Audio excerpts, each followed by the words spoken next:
আসসালামু আলাইকুম সুপ্রিয় শিক্ষার্থী বন্ধুরা, আমি লাইভ হয়ে গেলাম তোমাদের জন্য। আমি মোহাম্মদ সেলিম রেজা, সহকারী শিক্ষক, মাসিমপুর আর ইনস্টিটিউট, তিতাস, কুমিল্লা। সুপ্রিয় শিক্ষার্থী বন্ধুরা, আজকে আমি তোমাদের সাথে নবম এবং দশম শ্রেণীর রসায়ন বিজ্ঞান বিষয় নিয়ে আলোচনা করব।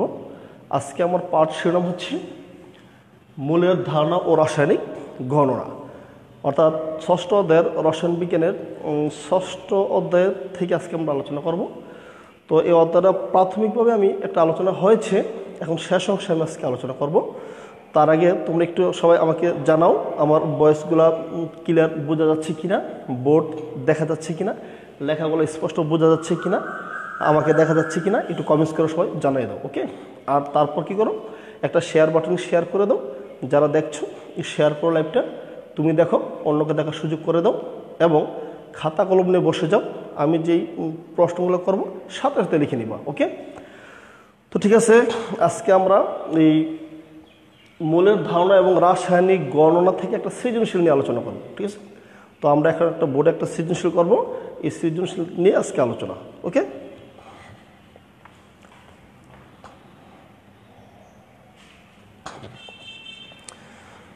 তো ঠিক আছে, আসো, আমি বারবার বলছি তোমরা একটু লাইভটা শেয়ার করে দাও, কারণ এই সবাইকে দেখার একটা সুযোগ করে দাও, ঠিক আছে।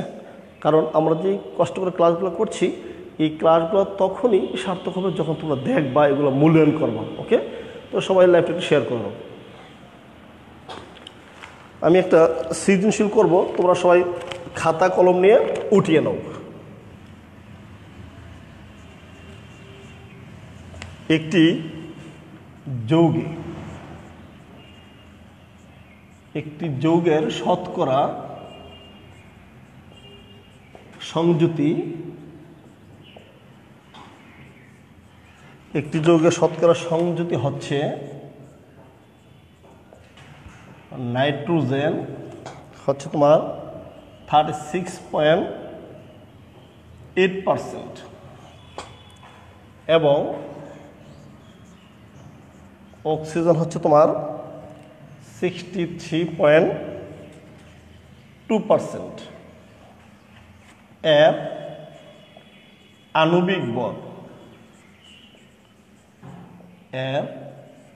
আণবিক ভর হচ্ছে তোমার 76।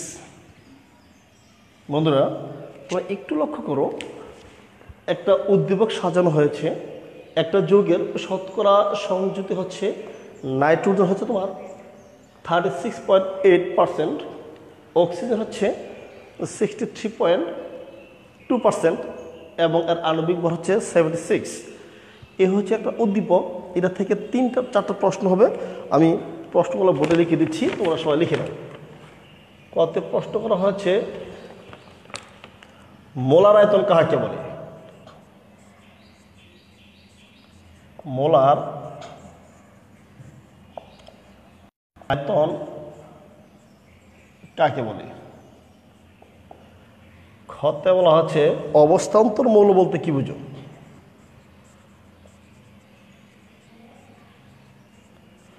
অবস্থান্তর মৌল বলতে কি বুঝো? ওকে। তারপর ঘতে হচ্ছে তোমার উদ্দীপকে মৌলদ্বয়ের বিক্রিয়ায় তাপের পরিবর্তন ব্যাখ্যা করো। উদ্দীপকের মৌলদ্বয়ের বিক্রিয়ায় তাপের পরিবর্তন ব্যাখ্যা করো। তাপের পরিবর্তন ব্যাখ্যা করো। গহতে হচ্ছে তোমার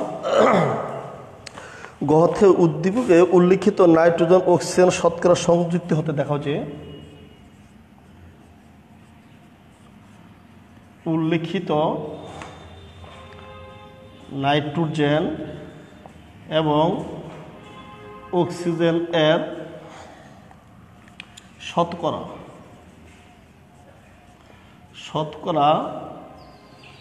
সংযুতি ও শতকরা সংযুতি ও আণবিক ভর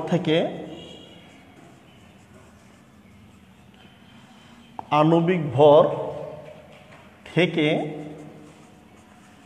দেখাও যে স্থূল সংকেত এবং আণবিক সংকেত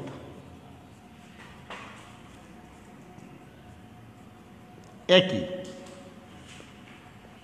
ওকে, এই হচ্ছে আজকের সৃজনশীল। তুমি দেখো যে একটা যৌগ শতকরা সংযুক্ত হচ্ছে নাইট্রোজেন 36.8%, অক্সিজেন 63.2% আর আণবিক ভর হচ্ছে 76। এ থেকে 4টা প্রশ্ন করা হয়েছে।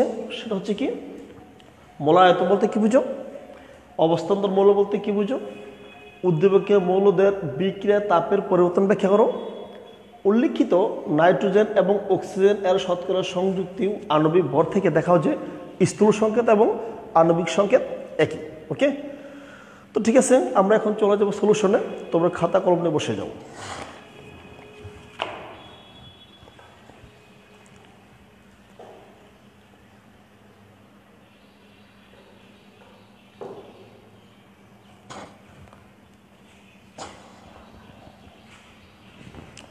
এখন আমরা জেনে নেব মোলার আয়তন কাহাকে বলে। মোলায়তনটা কি?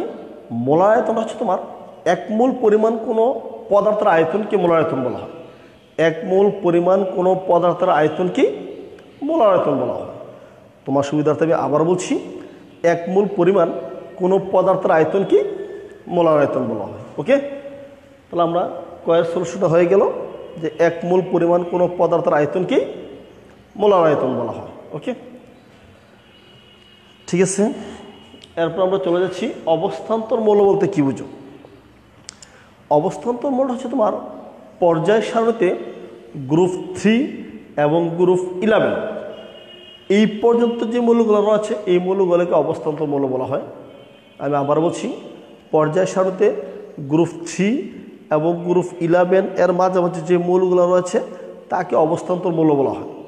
যদি অন্যভাবে বলতে চাই, যে কোনো মৌলকে যখন ইলেকট্রন বিন্যাস করবা, ওই মৌলটার সর্বশেষ কক্ষপথে যদি ডি অরবিটাল থাকে এবং ডি অরবিটাল যদি ইলেকট্রন অপূর্ণ থাকে, আমরা জানি ডি এর মধ্যে সর্বোচ্চ কত ইলেকট্রন থাকে, ডি এর মধ্যে সর্বোচ্চ 10 সংখ্যক ইলেকট্রন থাকে। এখন তুমি কোনো মৌলকে যখন ইলেকট্রন বিন্যাস করবা, তুমি দেখবা যে এর সর্বশেষ কক্ষপথ যদি ডি পর্যন্ত যায় এবং ডি এর মধ্যে যদি 1 থেকে 9 এর মধ্যে ইলেকট্রন থাকে, অর্থাৎ 10টা থাকবে না, অপূর্ণ থাকবে। যদি কোনো মৌলের ইলেকট্রন বিন্যাস করলে ডি অরবিটাল অপূর্ণ থাকে, তাকে ওই মৌলের অবস্থান্তর মৌল বলা হয়। আর কি বুঝতে পারলাম? আবার বলছি, দুইভাবে লিখতে পারো। অবস্থান্তর মৌল বলতে কি বুঝো? অবস্থান্তর মৌল হচ্ছে তোমার পর্যায় সারণীতে গ্রুপ 3 এবং গ্রুপ 11 এর মাঝামাঝি যে মৌলগুলো রয়েছে তাকে অবস্থান্তর মৌল বলা হয়। ওকে, আচ্ছা, আরেকভাবে কি বলতে পারি? আরেকটা আমরা বলতে পারি যে পর্যায় কোনো মৌলকে ইলেকট্রন বিন্যাস করলে মৌলটার সর্বশেষ কক্ষপথ যদি ডি অরবিটাল অপূর্ণ থাকে তাকে অবস্থান্তর মৌল বলা হয়। কোনো মৌলের ইলেকট্রন বিন্যাস করলে তার সর্বশেষ কক্ষপথ ডি অরবিটাল যদি অপূর্ণ থাকে তাকে অবস্থান্তর মৌল বলা হয়। আমি আশা করি বুঝতে পেরেছ। তাহলে ক এবং ক্ষয়ের সলিউশনগুলো ওকে, ক্লিয়ার?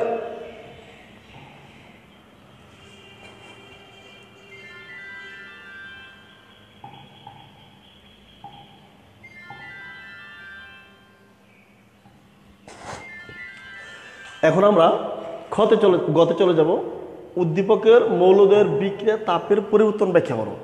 অর্থাৎ উদ্দীপকে এই জায়গায় দুইটা মৌলের কথা বলা হয়েছে। তুমি দেখো, একটা মৌল হচ্ছে নাইট্রোজেন আর একটা মৌল হচ্ছে অক্সিজেন। এই নাইট্রোজেন এবং অক্সিজেন বিক্রিয়া করে একটা যে যৌগ উৎপন্ন করবে, এই যৌগটা তাপের পরিবর্তন আমাকে ব্যাখ্যা করতে বলা হয়েছে। তো চলো আমরা একটু দেখে নিই বিক্রিয়াটা কি।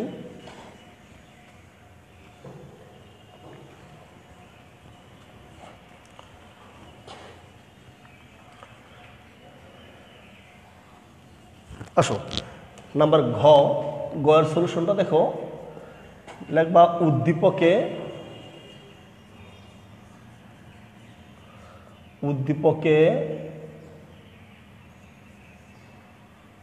মৌল দুইটি উদ্দীপকের মৌল দুটি নাইট্রোজেন এবং অক্সিজেন। ওকে, তো আমরা পেয়ে গেলাম উদ্দীপকের মৌল দুটি হচ্ছে তোমার নাইট্রোজেন এবং অক্সিজেন। এদের দ্বারা সংঘটিত বিক্রিয়া নিম্নরূপ। এদের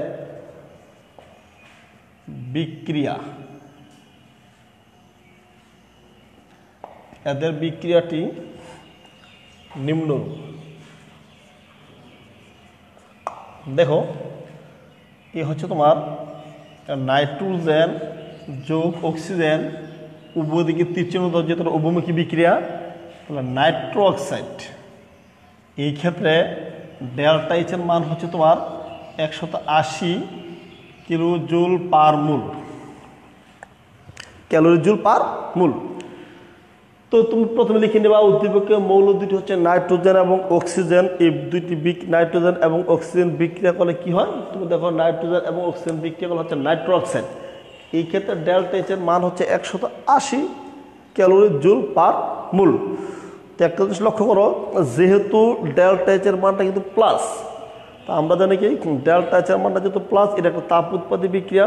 এখন এই তাপ উৎপাদী বিক্রিয়ায় তাপমাত্রার পরিবর্তন তোমাকে ব্যাখ্যা করতে বলা হয়েছে। ওকে, আমরা জানি তাপমাত্রার পরিবর্তন ওই সমস্ত বিক্রিয়ার ক্ষেত্রে প্রযোজ্য। আমরা জানি তাপমাত্রার পরিবর্তন কেবল ওই সমস্ত বিক্রিয়ার ক্ষেত্রে প্রযোজ্য যেই বিক্রিয়ায় তাপের পরিবর্তন ঘটে, হ্রাস অথবা বৃদ্ধি ঘটে। আমি আবার বলছি, তাপমাত্রার পরিবর্তন কেবল ওই সমস্ত বিক্রিয়ার ক্ষেত্রেই প্রযোজ্য যেই সমস্ত বিক্রিয়া তাপের পরিবর্তন ঘটে। ওকে, তো যেহেতু এটার তাপ উৎপাদী বিক্রিয়া, এখন তুমি দেখো যে এই বিক্রিয়ার সাম্যাবস্থা যদি অতিরিক্ত মাত্রা তাপ প্রয়োগ করো, তাহলে বিক্রিয়ার সাম্যাবস্থা কোন দিকে সরে যাবে? বিক্রিয়ার সাম্যাবস্থা তুমি দেখো এই জায়গায় অতিরিক্ত মাত্রা তাপ দিলা। তাপ উৎপাদী বিক্রিয়ায় কি হয়? তাপ উৎপাদী বিক্রিয়া হচ্ছে কি, তাপ উৎপাদী বিক্রিয়ার সামনের দিকে তাপ উৎপন্ন হচ্ছে। তুমি যদি অতিরিক্ত মাত্রা তাপ প্রয়োগ করো, তাহলে বিক্রিয়ার সামর্থ্য পিছন দিকে সরে যাবে। ওকে, তাহলে আবার বলছি যে তুমি দেখো এটা তাপ উৎপাদী বিক্রিয়া, এই তাপ উৎপাদী বিক্রিয়ার সাম্যাবস্থায় অতিরিক্ত মাত্রা তাপ প্রয়োগ করলে বিক্রিয়ার সাম্যাবস্থা কোন দিকে সরে যাবে? বিক্রিয়ার সাম্যাবস্থা পিছনের দিকে সরে যাবে। যদি তুমি তাপ অপসারণ করো, তাপ সরিয়ে ফেলো, তাপটা কি সরিয়ে নাও, তাহলে বিক্রিয়ার সাম্যাবস্থা কি ডান দিকে সরে যাবে। এই হচ্ছে তাপমাত্রার প্রভাব। আমি যদি প্রশ্ন আবারও বলি, তুমি লেখো উদ্দীপকের মৌল দুটো হচ্ছে নাইট্রোজেন এবং অক্সিজেন। নাইট্রোজেন এবং অক্সিজেন বিক্রিয়া করে নাইট্রো অক্সাইড উৎপন্ন হয়েছে। তো এই নাইট্রো অক্সাইড বিক্রিয়া হলে 180 কিলোজুল তাপ উৎপন্ন হয়েছে, সুতরাং এটা হলো তাপ উৎপাদী বিক্রিয়া। এই বিক্রিয়ায় অতিরিক্ত মাত্রা তাপ প্রয়োগ করলে বিক্রিয়ার সাম্যাবস্থা পিছন দিকে সরে যাবে। যদি তাপ অপসারণ করো, তাহলে বিক্রিয়ার সাম্যাবস্থা কি সামনের দিকে সরে যাবে। কেননা তাপমাত্রার পরিবর্তন কেবল ওই সমস্ত বিক্রিয়ার ক্ষেত্রে প্রযোজ্য যে বিক্রিয়ায় তাপমাত্রা হ্রাস কিংবা বৃদ্ধি ঘটে। ওকে, আমি আশা করি বুঝতে পেরেছ।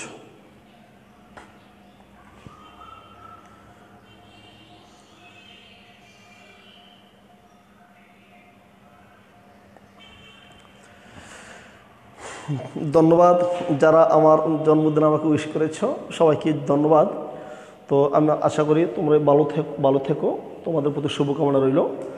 এখন আমি চলে যাচ্ছি পরবর্তী প্রশ্নে। সেটা হচ্ছে তোমার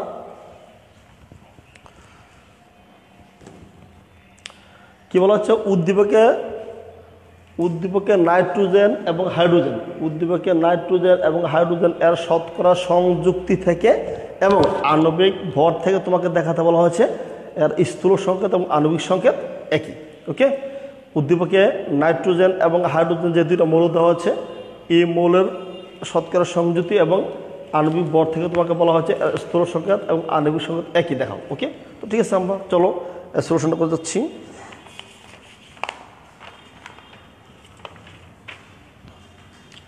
নাম্বার গহ, তো লেখো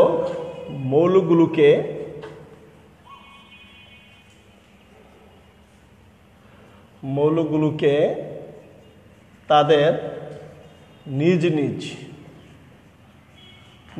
নিজ পারমাণবিক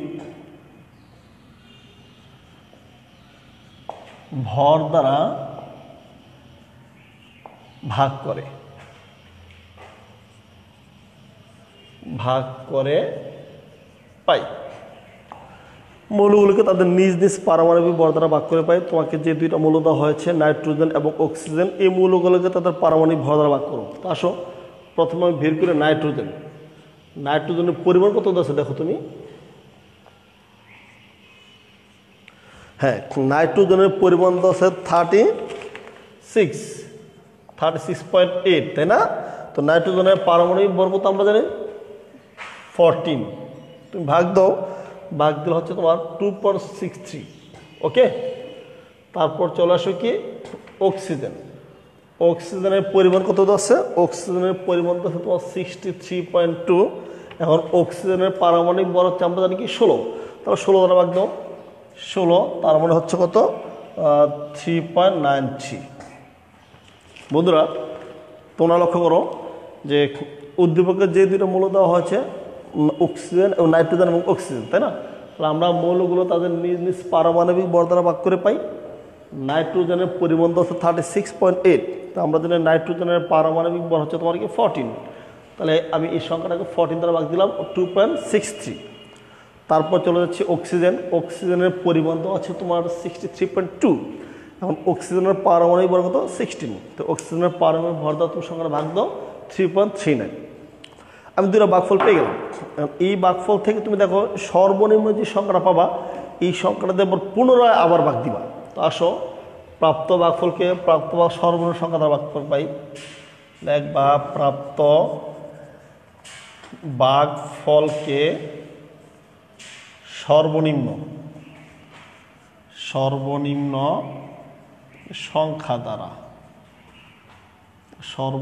সংখ্যা দ্বারা ভাগ করে পাই। আবার করো। তো আসো প্রথম কি নাইট্রোজেন কত পাইছো 2.63। তো সর্বনিম্ন কোনটা 2.63, তার মানে 1। ঠিক আছে, আচ্ছা। এরপর চলো তো কি, এরপর আসো অক্সিজেন। অক্সিজেনের পরিমাণ পাইছো কত 3.93।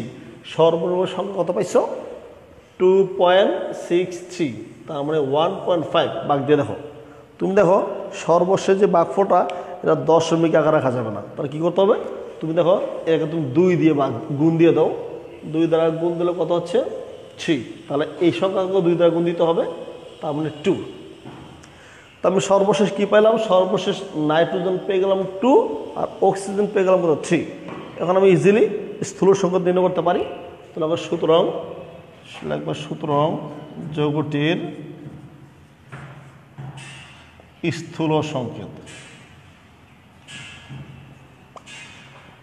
স্থূল সংকেত হচ্ছে তোমার NO। এখন তুমি দেখো N এর মান পেয়েছো কত, N এর মান 2 বসিয়ে দাও, ওর মান কত 3। তাহলে N2O3 হচ্ছে যৌগটি স্থূল সংকেত। তো আমি আশা করি তোমরা সবাই বুঝতে পেরেছো। আমি যদি আবারও বলছি মৌলগুলোকে তাদের নিজ নিজ পারমাণবিক ভর দ্বারা ভাগ করবা, ভাগ করার পর যে সংখ্যাটা পাইবা এই সংখ্যার যে ক্ষুদ্রতম মানটা পাইবা এই ক্ষুদ্রতম মানটা দিয়ে আবার পুনরায় ভাগ দিবা। ভাগ করার পরে যে মানটা পাইবা ওই মানটা বসিয়ে দিবা, স্থূল সংখ্যা হয়ে গেল। ওকে, উঠিয়ে নাও।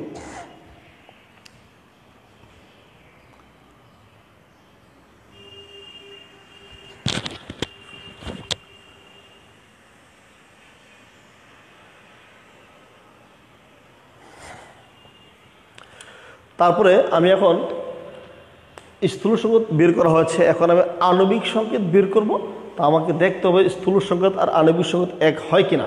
কারণ আমার কিন্তু প্রশ্ন ছিল কি যে উদ্দীপকের যে দুটো মৌল দেওয়া আছে এই দুটো মৌল থেকে স্থূল সংকেত ও আণবিক সংকেত এক কিনা তোমাকে দেখাতে বলা হয়েছে। এখন আসো আমরা যে স্থূল সংকেত পেয়ে গেলাম, এখন আণবিক সংকেত বের করো।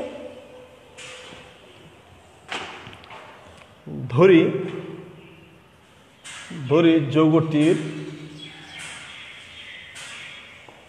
আণবিক সংকেত,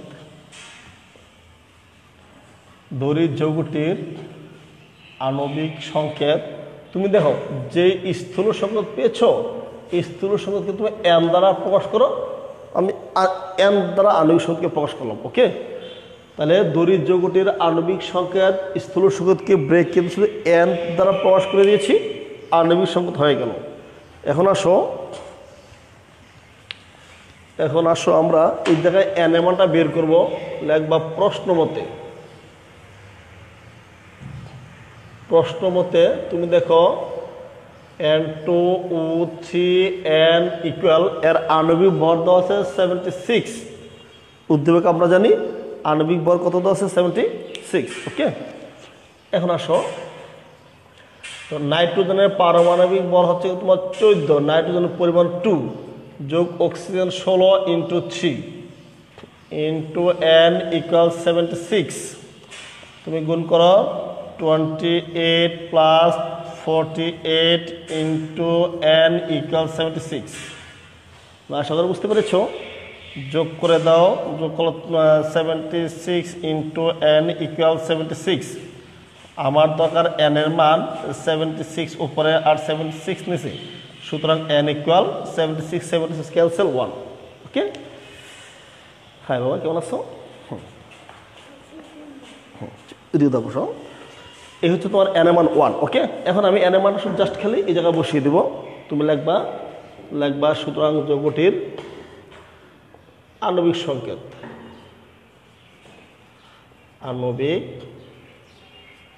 সংকেত হচ্ছে কি N2O3 ইন্টু N। তাহলে N এর মান কত পাইছো? 1। তাহলে N2O3 ইন্টু 1, তার মানে 1 দ্বারা গুণ দিয়ে তো যা আছে তাই, তাই না? N2O3। তাহলে আমরা যৌগটির আণবিক সংকেত পেলাম কত? N2O3, এবং স্থূল সংকেত পেলাম কত? N2O3। আমাকে প্রশ্ন করা হয়েছে কি? আমাকে প্রশ্ন করা হচ্ছে উদ্দীপকের মৌলদ্বয়ের মধ্যে যে শতকরা সংযুক্তীয় আণবিক ভর থেকে প্রমাণ করো যে স্থূল সংকেত এবং আণবিক সংকেত একই। আমরা স্থূল সংকেত ও আণবিক সংকেত সেম পেয়েছি। এই হচ্ছে তোমার এই গড় সলিউশন। আশা করি সব বুঝতে পেরেছ। একটু উঠিয়ে নেব।